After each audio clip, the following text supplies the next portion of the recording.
Sir मेरे को test series से काफ़ी हेल्प मिला।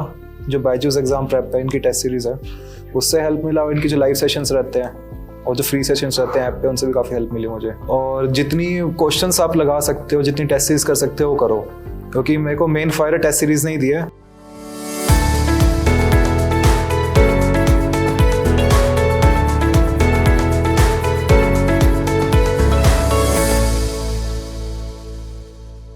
Hello students, Byju's exam prep spotlight में आप सभी का स्वागत है। एक ऐसा शो जहां पर हम लेकर आते हैं टॉपर्स और अचीवर्स को, जिन्होंने अपने एग्जाम्स में अच्छा स्कोर किया, और उनकी प्रिपरेशन जर्नी को उन्हीं के द्वारा सुनते हैं।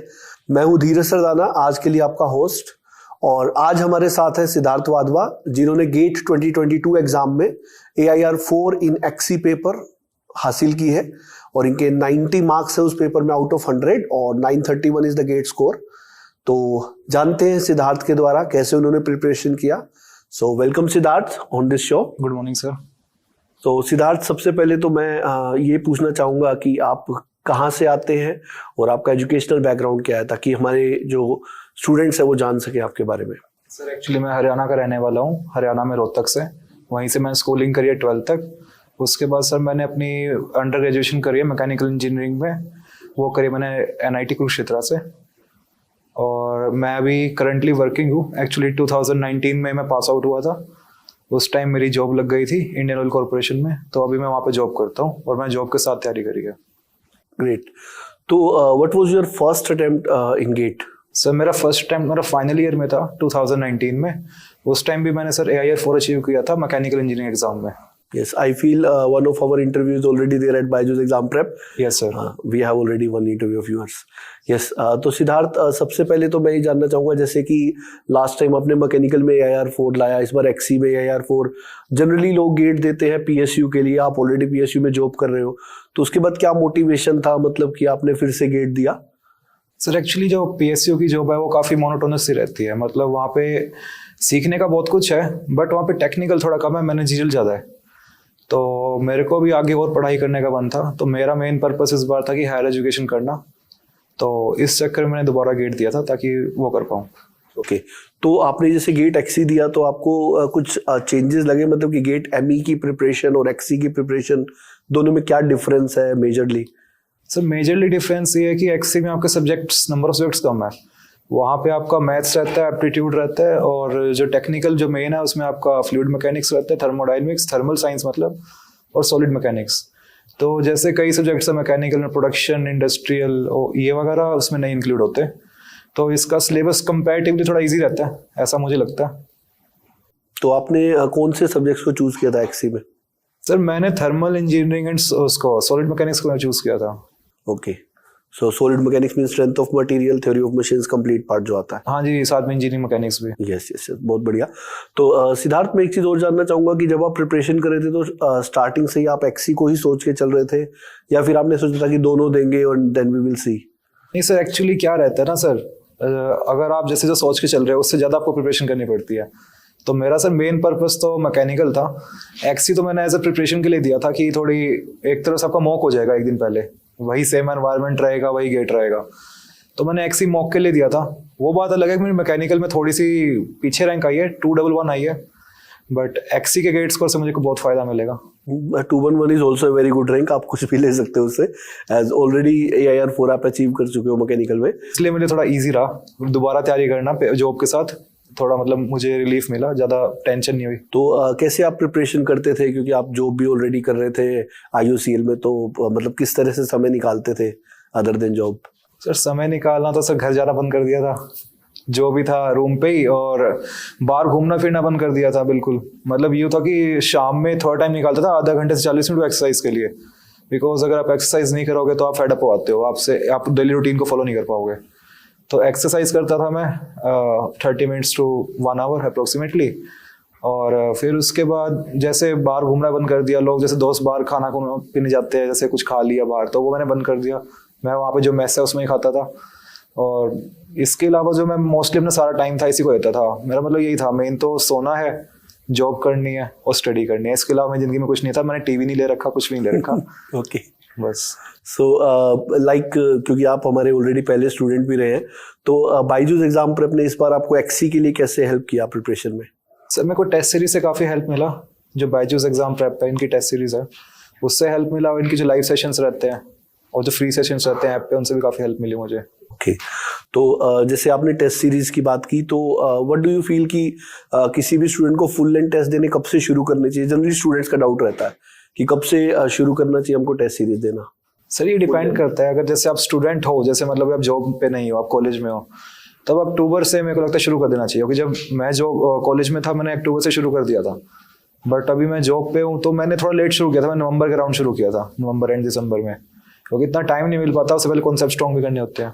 तो इस बार मैं नवंबर से शुरू किया था, लास्ट टाइम मैंने अक्टूबर से शुरू किया था। ओके, तो जैसे आपने लास्ट टाइम भी प्रिपेयर किया, कंपैरेटिवली इस बार आपको मतलब कितना ज्यादा मेहनत करनी पड़ी, कम करनी पड़ी, क्या लगा आपको? सर काफ़ी कम मेहनत करनी पड़ी इस बार। क्योंकि पहले अगर अच्छी रैंक अचीव की हुई, इसका मतलब मेरे कॉन्सेप्ट्स क्लियर है, तो मेरे कॉन्सेप्ट्स पहले क्लियर ही थे। मेरे को बस उनको ब्रशअप करना था एक बार। एक क्वेश्चन मैं आपसे रिपीट पूछना चाहूंगा। लास्ट टाइम भी मैंने आपसे पूछा था कि सिद्धार्थ, क्योंकि काफी स्टूडेंट्स का ये शॉर्ट नोट्स को लेके हमेशा से डाउट रहता था, तो जनरली कुछ लोग पूछते थे, उनको लगता था कि बिना शॉर्ट नोट से कुछ हो नहीं सकता या हो सकता है। लास्ट टाइम भी मैंने आपसे पूछा था, तो इस बार शॉर्ट नोट्स बनाए या अपनी पुरानी स्ट्रेटेजी पे रहे? सर मेरी पुरानी स्ट्रेटेजी है। मैं शॉर्ट नोट्स पे ना बिलीव नहीं करता। मैंने लास्ट टाइम भी मतलब कभी नहीं बनाया मैंने शॉर्ट नोट्स, ना कॉलेज में बनाए ना अब बनाए।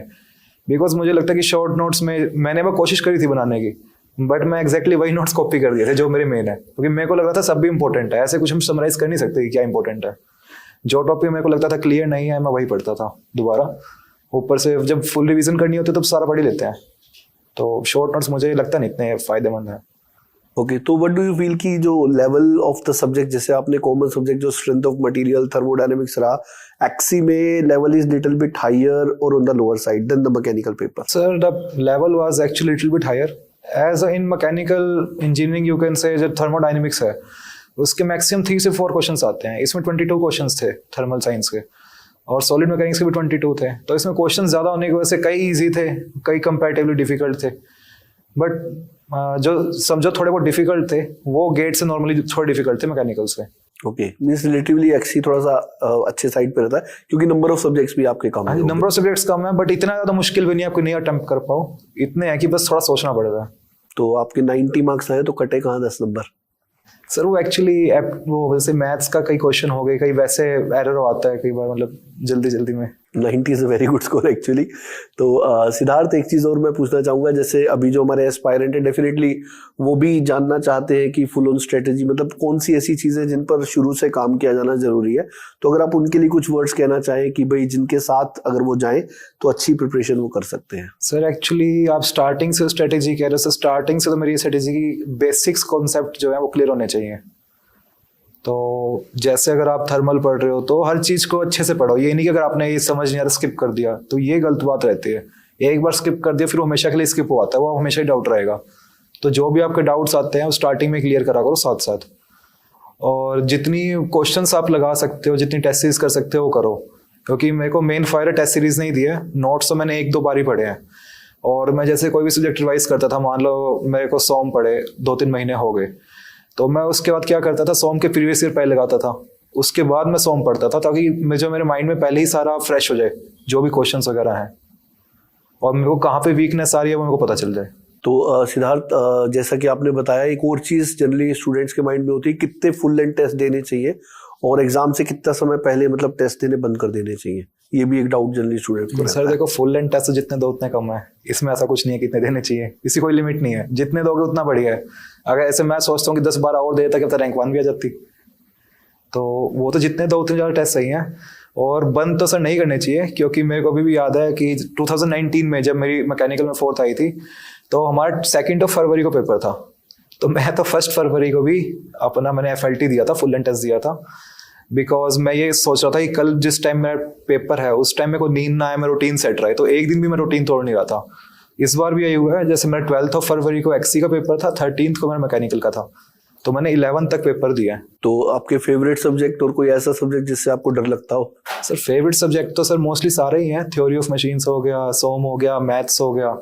सर एक्चुअली जो थ्योरेटिकल सब्जेक्ट्स होते हैं ना, जैसे प्रोडक्शन हो गया, इसमें थोड़ा डर लगता है। मेन तो प्रोडक्शन ही है, इसके अलावा एक मटेरियल साइंस भी प्रोडक्शन में आता है, बाकी किसी में इतनी थ्योरी है नहीं। प्रोडक्शन में से वेल्डिंग कास्टिंग में वो थोड़े कई बार ज़्यादा ही थ्योरेटिकल कॉन्सेप्ट में घुस जाते हैं कि जो ये वेल्डिंग रोड है इसके क्या वो है, मतलब इसमें क्या क्या एलिमेंट्स हैं, कैसा होना चाहिए कास्टिंग। तो बट वो है कि वो अगर आपका गलत होगा सबका गलत होएगा, तो इसलिए उसमें डरना नहीं चाहिए।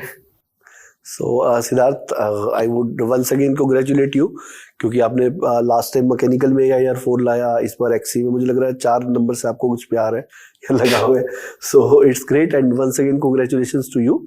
Thank you sir.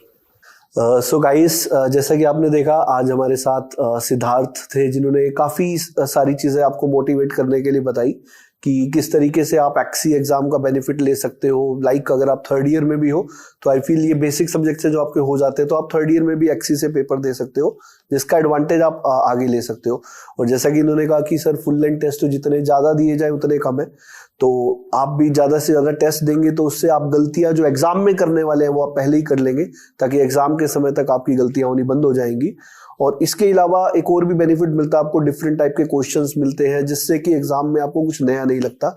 और इसके अलावा जैसा कि सिद्धार्थ ने कहा कि शॉर्ट नोट्स इट डिपेंड्स कि कुछ लोग बनाते हैं कुछ लोग नहीं, तो ऐसा कोई रूल नहीं है कि आपको बनाना ही है। इफ़ यू फील आपको बनाने चाहिए आप बना सकते हैं, नहीं तो आप अपने क्लास नोट से भी रिवाइज कर सकते हैं।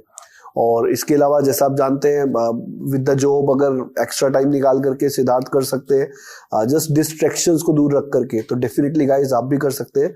तो इससे अच्छा मोटिवेशन और क्या हो सकता है। तो आई फील आपने बहुत कुछ सीखा होगा इस सेशन से। तो ऐसे ही और वीडियोस देखने के लिए हमारे साथ बने रहिए बायजूस एग्जाम प्रेप स्पॉटलाइट पे, and stay tune with us for the upcoming videos.